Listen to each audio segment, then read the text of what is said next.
The US Treasury sells $5.8 billion of its AIG stake. We have met with Graeme Newman, who speaks about the Sony breach. We are Monday, the 30th of May, 2011. Welcome to this new edition of News Insurances Weekly.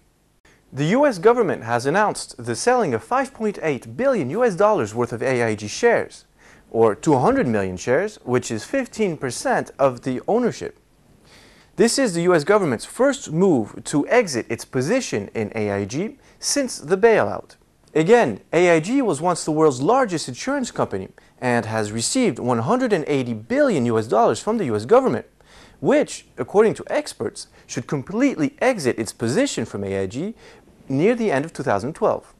At the BIBA conference this year, we have had the occasion to meet with Graeme Newman, CFC Underwriting's Business Development Director. CFC Underwriting is a specialist for small and medium-sized businesses and is a pioneer for cyber liability.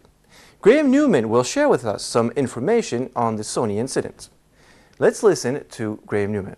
The Sony breach is a fascinating case, and one of the biggest things about it is its profile. I mean, Sony is such a high-profile company, so you can barely pick up a newspaper, you can barely turn on the TV without hearing about the Sony breach. It sounds like they've now had 100 million details revealed. We don't know yet the extent of the breach, so we don't know how many of those involve credit card information, but if it involved credit card information, the industry estimates at the moment that the loss could be anywhere from $100 million to $2 billion.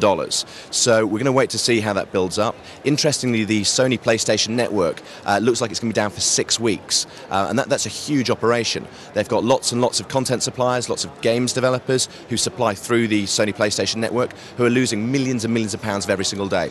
So this is a huge incident. It's going to change the way that we think about data security. It's going to change the way that the insurance market thinks about how we insure these type of risks. So I think it's a definitive event. You will now be able to enjoy a new version of our newsinsurances.com website or newsinsurances.co.uk. The objective of this new version is to better help you find the information you're looking for. Thank you very much for your attention. That is all for this week's edition. I'll see you next week. Goodbye.